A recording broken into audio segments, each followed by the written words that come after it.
we are waiting for the time to pass. Well. Hi, good evening, one and all. Welcome to another interesting, interactive, inquisitive interview session. The interview hosted by Mr. Lakshman Rao and promoted by Fertile Brains Prasanna Kumar. Today we have Lopamudra Mishra from Bhubaneswar, the home of Lord Puri Jagannath from Odisha. So here we welcome Lopamudra Mishra onto our show with a good round of applause, please. Yes, ma'am. Welcome to our show. Thank you. So, it would be a privilege to know you as a person and a poet, ma'am. So before that, I would just recite a few lines of yours in terms of a short bio. So let me introduce you with a short bio. Lopamudra Mishra, a contemporary poet and an author, a motivational speaker, social worker, and an event manager. She has edited 5 poetry anthologies and has 8 poetry collections to her credit. Her poems and works are published in various anthologies worldwide, and her poems have been translated into Spanish, Turkish, Arabic, and Hindi as well. Here we welcome Lopamudra Mishra onto our show again. Yes, ma'am.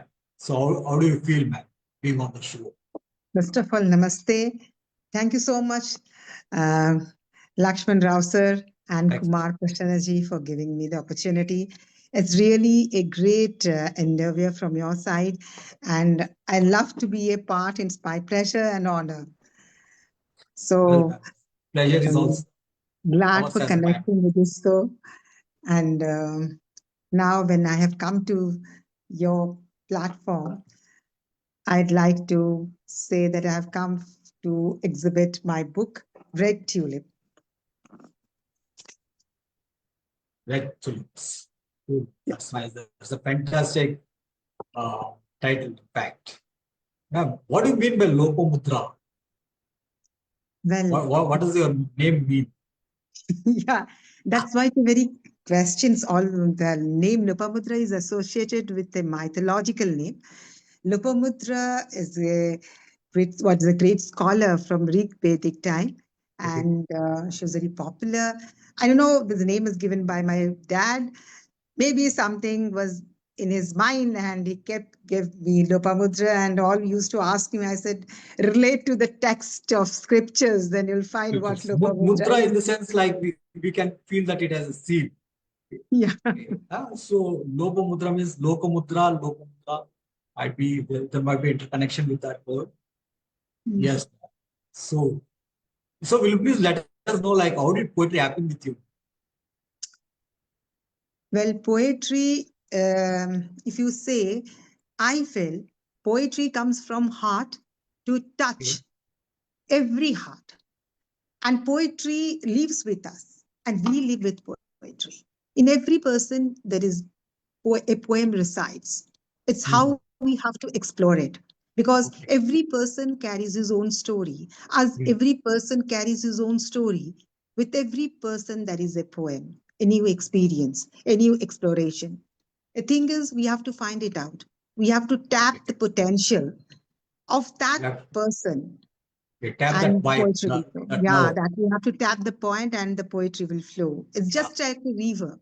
So do you feel like only the poets or the authors, they just tap that vibe and other people, they don't tap it? No, they don't know. No. The thing is that how much you explore yourself, that matters. Because poetry is what I feel is a journey of self-exploration. The more you explore yourself, the poetry will flow. That's just, you have to dive inside yourself. That's what being written in all our scriptures, that you have to dive yourself within. The more you dive within, you'll find the real man or real woman beneath the skin. Something is there in you, and you have to tap it. Once you know that who you are, everything is all divine. Everything flows through the journey. Everything flows through the journey. Well, ma'am, here in your book, like you have mentioned in the acknowledgements, you have mentioned that words and thoughts play a dimensional game. So give me your insightful experience that made you express this expression. Well, the words and thoughts actually, when I started poetry, to be very frank, I was in a total dilemma because I always used to feel that my mind is cluttered with words and thoughts. I couldn't able to give a proper expression. Then started my journey. How to shape my words, how to shape my words according to my thoughts. So that's what the line meant us. So Yeah. how the line will flow according to my thoughts. And I started giving a proper shape to the thoughts. And that's how the pattern words flow. joined. Yeah. Yeah. So if at all I have to put it this way, like there was a quote of mine, which I said like, thoughts won't wait for words, while words won't ask for thoughts. This is one of my quote in the earlier days, like which I have written. So it's like thoughts, they won't wait for words, they just flow. And the words, they won't ask for thoughts. But thing is like it's a matter of process that we join the things and they through an alignment or we streamline the thoughts and they flow. Yeah, They take to their own agree with course. your words, sir, let me mention that was a story behind when about Jaidev. It was written about Jaidev. He wrote famous Git Gobind. That the words that it flew and flew. And you said it's all blessings of divine. That's Joy. all Okay. for the poets, applicable for to all the poets. It comes. They never think of it. It just flows. And that's how poetry begins. Actually, no Yeah. one knows where poetry originates actually. Originates. If we Where go, it all stems from. yeah, where the poetry really has taken its root. Yeah. If we search history, we find that poetry has come from the pirates. It has not from anything. Because that's how the origin is, it comes from the heart. It comes from the divine, that's we say. Yeah. It is a a connection between ourselves with the divinity. Okay. And the Ma'am, words will fix it. here in the first few lines, in first few pages, you have mentioned that poetry became my cup of tea. To some, I write, right? But I say I write words which I got as a blessings from the divine. Here, I would like to say that, do you consider that poetry is cosmically connected or divinely gifted, or it's a matter of thought process? How do you describe it? I can describe if to prove your words. Actually, poetry is divinely connected.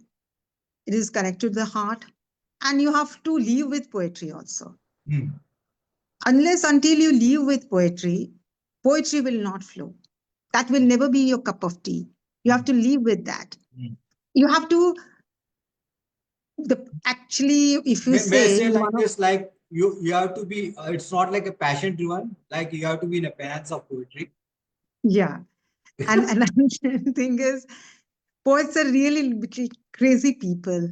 They Yeah. live in their own world. Word. They don't think about any other things. They Agreed. only live in on their Agreed. thoughts. Agreed. That Accepted. Obliged. yeah, that's that's the main part of it. They don't see anything. And one thing is, at what I believe is, poets are very optimistic people because they search beauty in everything, Everything. unless until they fall in love. First, I say the poets are the lovers. Unless until they fall in love with a particular thing, they cannot write poems, right? A person can pen short story, a person can pen a So you mean novel, to but say to like write love is the poems, you have pivotal. So you mean to say like love is the pivotal thing that promotes poetry. Love is the sorry. pivotal thing. Love is the Yeah, pivotal thing that promotes poetry. I think it's basically love. Agreed. Agreed on that note. Agreed on that note.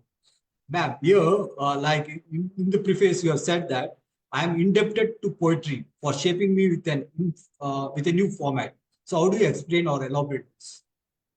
So that's what just I have mentioned that when I started writing poetry, that poetry came to me because when I was in studying in my graduation days, and now I'm a student of literature, I was never so much inclined to read poetry, loving poetry, going through all the poetry which is being taught in my classes.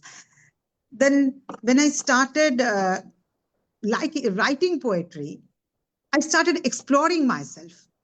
And when I started exploring and self-analyzing myself, I started loving all the world around, all the things around. And I became an optimistic person. And I started searching beauty from every tiniest, minus detail of the things, whichever I could feel from living or non-living things. And it shaped me to a different person. So I started loving flowers. I started loving the birds. I started loving the chair, table, whatever is living and non-living. And that gave me a different perspective to live. Yeah. The tangible and intangible thoughts as well. Yeah. Ma'am, in your book, like your editor, Mr. Siddharth Gautam, he says like our poems don't lack the innate pleasure naivety. When someone with admirable sensibility publishes his first book, and that was the best part of this project as well. So how do you shed throw some light on this?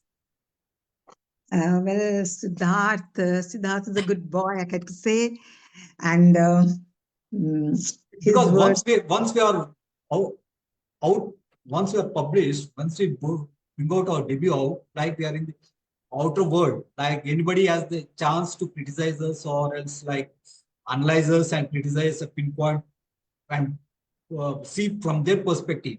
So he has a critical appreciation or else a constructive criticism in saying that. So what do you want to say about it? You are very true that one poetry are our creation. Once it comes out, it belongs to the world itself. Or, yeah. So how according to others' perspective, how they judge your poem, that's up to their perspective. Up to their perspective. Yeah, for us, for me, poetry is something else. For you, the meaning might be something else.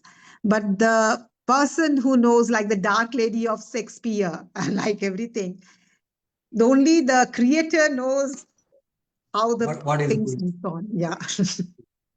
Ma'am, in your own words, like poetry, as you describe or define, poetry, the expression of the unexpressed, the thought which supersedes, becomes vibrant and flamboyant, flows in rampant through the artistic need, eloquently and rhapsodically, maintaining the parameter, distinct in vision to touch, the tiniest particle of human nerve by its magnetic torrent. I love this poem very much, ma'am. So, if you have to describe or discuss or else define poetry, so can you define poetry in 2 words or else in your own lines? In simple words. If you say what poetry is to me, is the words, poetry are the tenderest feeling of the heart. And actually, if you say, what your heart is a very peaceful person, they never like violence. All the time, your heart is all God has created with all love, sympathy, empathy, and all good feeling is there in our heart. So when we explore our heart, poetry comes. So poetry is a genuine feeling. The feeling which when you say that is genuine expression of literature. That's what I can. Human emotions. Yeah. The genuine human emotions which you emote can turn out to be poetry. This is what you mean to say. Yes, like poetically, if you have to describe it or else put it in a definition form, John Keats says it like this: like if poetry should come as leaves to plant, if not at all. There's some poet who says like if poetry should come, it should come as fragrance to flowers. Yeah. There's some poet who says like if poetry should come, it should come as rains to the deserts, sand deserts, wherein like it should turn it as an oasis, poetic oasis. So we have several definitions from different poets, different people who bring in their own perspective towards poetry. And this is like, and moreover, like there isn't any stringent hardcore rule like this is what exactly poetry is all about. No, we can't frame poetic Exactly, definition in a sir. frame. Yeah, exactly. I agree with you, sir. When you have mentioned about John Keats, and according to John Keats, axioms of philosophy are not axioms until it is felt upon the pulses. Until you have not realized this thing, poetry will not come out. The pain should be there. The pain for the humanity. Then only the poetry will come beautifully. It's not that you have to make your sense feel for it. And that's such things when we some poetic groups unite, we feel that we belong to one family, one mindset, one Yeah. sensibility, one One touch. tribe. Yeah. So that connects us. All of a sudden we can connect each other because the vibe continues, the continuity, because we can understand each other. Yeah. Because what the other person is trying to mention, which is very difficult for a common man to And express, to because understand. that's what they say, poetry never comes to all man, Yeah. because they lack that sensible touch. That Yeah. poet, So actually, that's what they say, that poets are so very much in one sensitive. of my quote, I written like this: like poetry is not for all are not for poetry. Poetry Yeah, is not for all are not for poetry. So that's very that's true, how I am. because no one will understand. Yeah. No one understands the poet, and no one, not everybody can comprehend the poetry. Yeah. So here, ma'am, coming to your title of the book, I just went through with the red tulips of the title of the book of the poem, and it has very much a romantic touch to its thought, though not erotic. It has a subtle and essential poem. So why did you come up with this title of the poem as the title of the book by itself? Yeah, that's very true. Red Tulip is a romantic name, and Yeah, I'm a romantic person. I don't ignore that. great to know I'm a that. poet and I'm a romantic Great to person. know that. Yeah. And I basically write on love theme, Okay. because Great. I believe if you share love to everyone, then at least I can give some moment of joy while going through my poem. I can say my poems are very much affirmative, very optimistic, very much love oriented, sensitive. Okay. And whoever will read my poem, they'll have a good feeling. Feeling. And Okay. I can tell you an instance when during the COVID time, when I was not in a good mood and something, I wrote a poem, and the poem was very much a little bit pessimistic, with all the pessimistic touch. I got some, I think, uh, Disturbed? by some person, I couldn't recall his name. He just wrote me, "Why your poems are very pessimistic nowadays? I don't feel like reading it." I said, "Why? Whatever is there in my mind, I wanted to express." He said, "Give some good vibes, give some good feeling to others. Poets are there.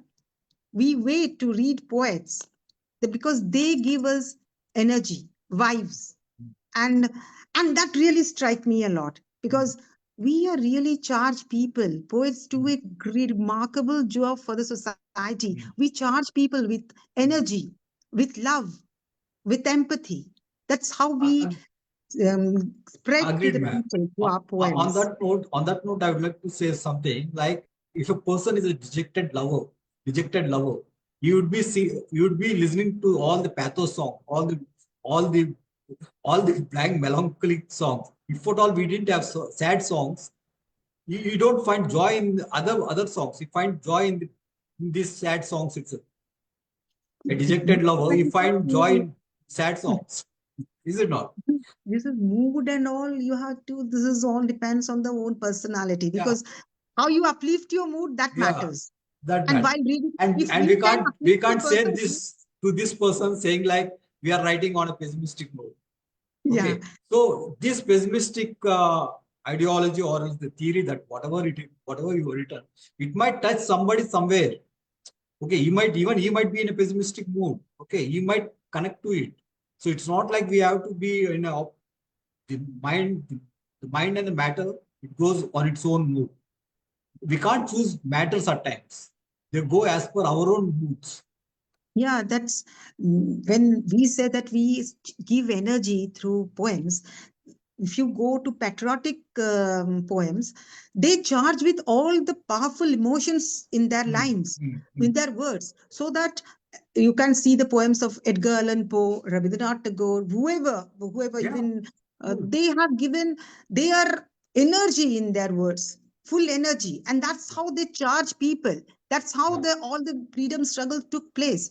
That's how the people started thinking in a different manner. That's how the word are the weapons that Yeah. they have made In the themselves, Yes, yeah, ma'am. for the So in the reformation first two also. poems of yours, like in the poem "You" and the other one, "Then You Came," it deals with your poetry as a metaphor. Okay, that came to you in a surprise or in disguise, or as in a love, which you have expressed so beautifully. So how do you emote that poetic spirit that comes so lively in the form of love itself? As you were saying, like the questions, the question almost is similar to what you were saying.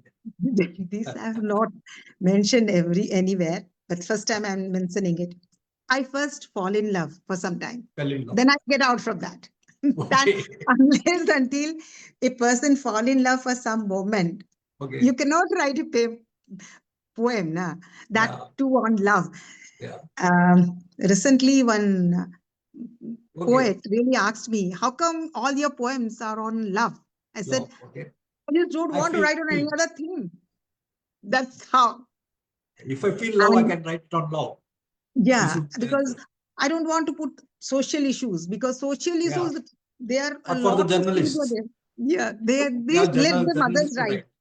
What I am meant to write, I'll write. And I try to express my things on that, so that every person, they have their own experiences, Yeah. and how they feel there, that is also different from one another. But when Cool. you put yourself into it, it gives a realistic touch.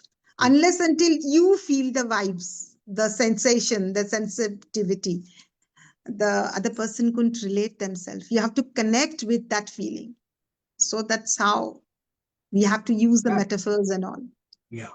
Ma'am, here in this poem, The Bohemian Torrent, I like the lines, escaping from the whirlwind fearless, bold unlike a warrior in the war zone, with high spirit, emotions surging cliff. So how does your instinctiveness work when you take up a notion or idea to pin down a poem? Do you go subjective or an objective?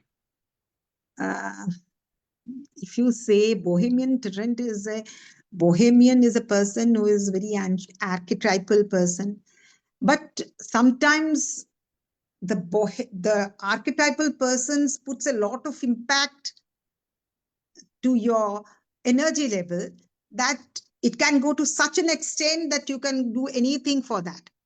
So that's how the poem started, at took its shape, and it's nothing objective actually. Okay, cool. Going ahead, like we have this bygone essence. Does that deal with your innocence fading away from coming into an adulthood? I love the third short one.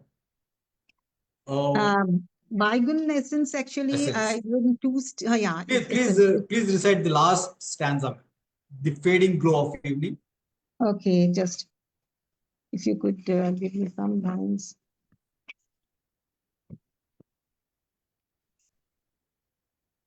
Or else may I? No, let me search. Actually, yeah, if you can, then. The fading glow of evening, departing birds, swirling breeze, astounding glow of the stars. Myself alone in the park, counting the scars, measuring the mask, is evening me with bygone essence. Like you brought in so many metaphors and similes as a confluence of thoughts in various other poems. Like in almost all the poems, this is what I have found. Like organically, they have come out. It's not like a materialistic thing that you have done. It's an organic flow of words, which I have realized there. And you have brought in such a ease. I could find that ease and the flow with all the lines. So, so what ignites you or sparks you to bring different concepts into your creativity, different metaphors and similes? That's what I'm asking. Basically, I explore Yeah. nothing. I just wanted to explore myself in a different way. That's Yeah. how I feel. Um, to mention, I wrote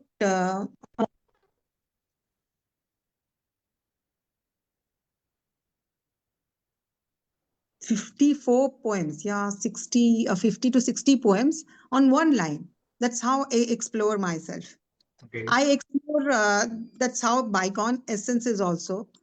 And words come, I don't know how it comes. And thoughts flow, I don't know. Because when I stay in an emotive state and it comes. And I think all poets, they know better. They What feel this happens when trance. it They all feel this happens trance. better. True. True. Yeah. In this poem also you have mentioned like you stir in my inner passion. In this poem you say like the poem goes with the gut feeling, with a certain voice of solid personification. So what's your take on your gut feeling as a poet on the whole? You steer in my lines. I think what happened. You stir And in my then, inner passion. yeah, then let me tell you, let me read one of my poem. I think Oh, it explains everything in it. Frankly, the word poetry I feared, it was not initially my subject, I swear. Suddenly, when words took as a shape of rhyme, I poured out myself in my lines. Often, I wonder and then summed up. This is definitely divine. I thank the Almighty for this gift sublime. I learned a lot. I discovered my existing image in poetic slot. My lines are not well versed, yet I get solace in every scribbling stuff. The poetic voyage changed me a bunch. I respect the creative urge. I adore the inspiring crush. I accept the daily happening to color my brush. Poetry is spectacular, extravagant for its communion with heart. Reasons arranges emotions to the array. Lines run swiftly in those realms, spreading.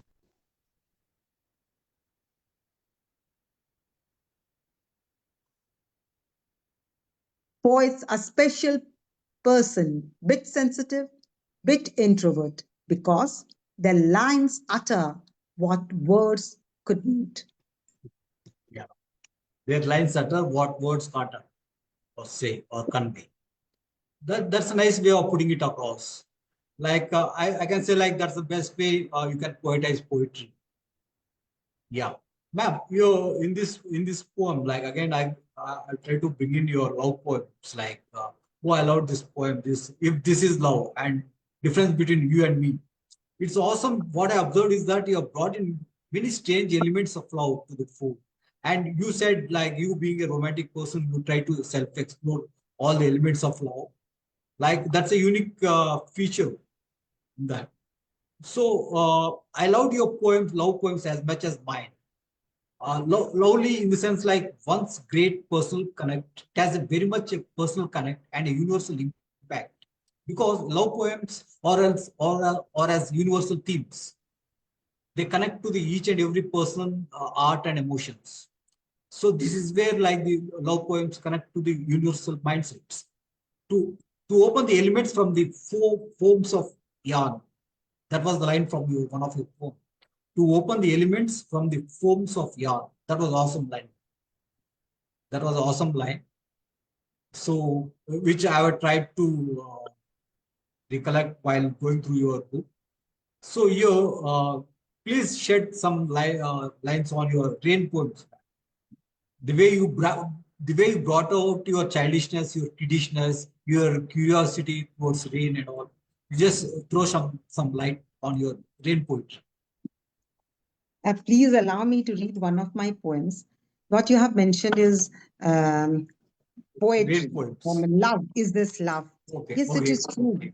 And when we go through the sensation, that feeling of love, we go through different stages. Yes. It's not that all of a sudden you fall in love or you're blind Yeah. in love or something, all the phrases we feel that goes to different space stages.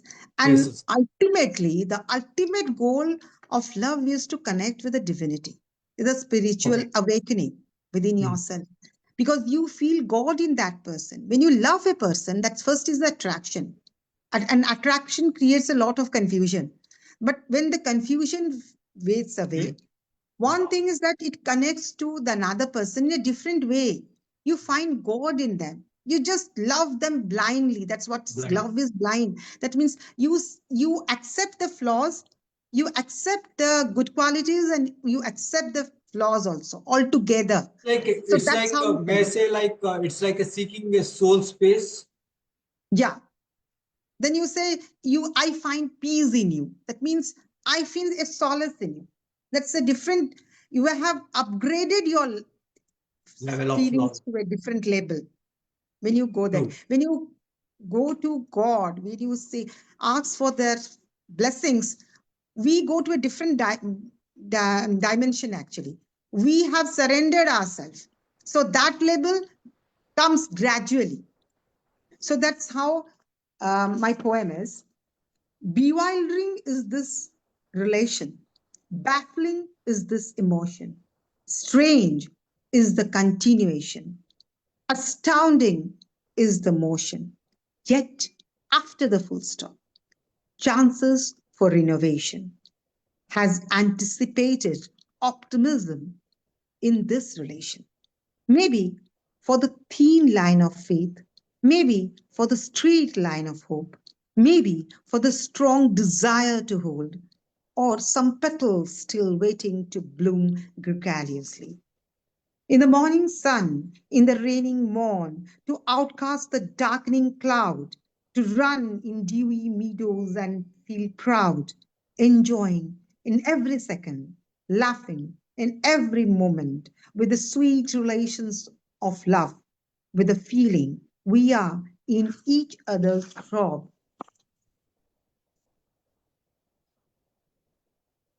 So when we feel that we live in each other's throb, the sense of belongingness gives uplifts us to a different level. And love is something, when you say, it goes through phases also, as human life goes, Yeah. the journey goes through, it has its own From journey. physical attraction to divine connection. Yeah. I got your point.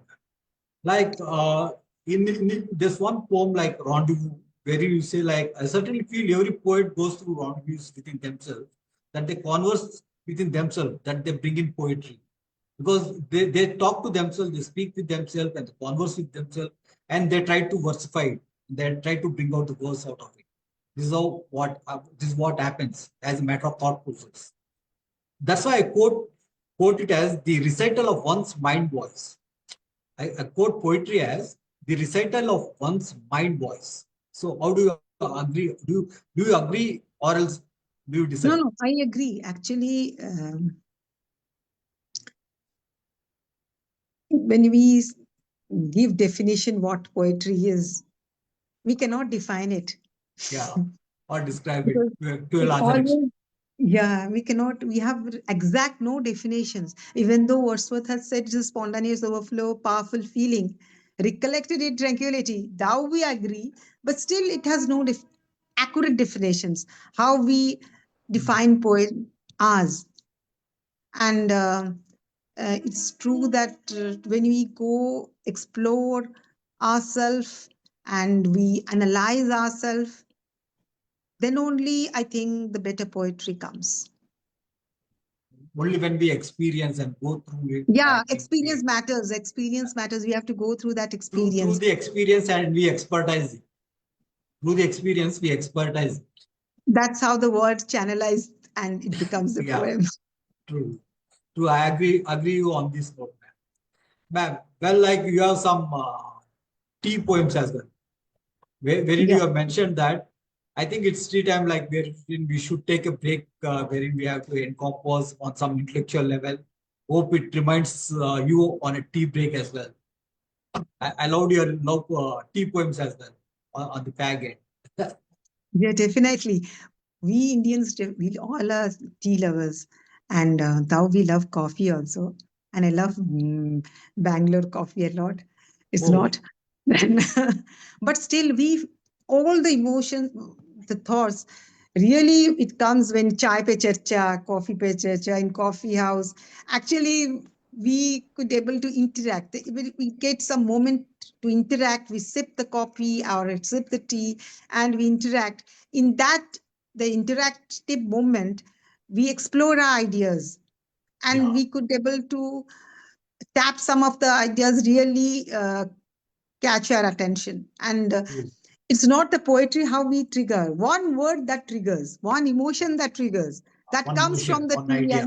And that's how people say, Yeah. "Chai pe charcha, True. ya chai pe kavita, ya Agreed. chai pe sab." Yes. On the whole, ma'am, like I loved your poems on an intellectual scale of thought. So, how did you like this interview session of mine? Which one, sir? On the whole, I liked your intellectual scale of thought, your poems. Your poetry was on an intellectual level, like while reading your poetry. So I was trying to bring out the intellectual side of you through the interview session. So how was the session? I loved the session. I enjoyed the session. I don't know how the time passed. And sir, interacting with you and meeting you was a great honor for me. I really wanted to meet you. And Kumar Prasannaji's platform was indeed a very spectacular, indeed remarkable platform. He has given chances to a lot of poets to express themselves and to we meet in fertile brains, a very beautiful platform with very innovative ideas. And so the way you have interacted, I didn't feel that I'm meeting you for the first time. It's as if I'm meeting a person, like-minded poet with a great honor, and in expressing It myself. was a pleasure as mine as well, ma'am, to know you as a person and as a poet, and to know the insightfulness of you. That was an awesome experience for us as well. So thank you, ma'am. Thanks a lot for coming on to the show. Thank you And so it much. was very much Thank you. exciting and enriching as well. Thanks a lot, ma'am. Thank you, Signing sir, off. and thank you, Thanks. Kumar Prasannaji. So I don't know like if Prasanna will turn up or cool, ma'am. Thanks a lot. Thanks. Once Have a again. good night. Good A night. nice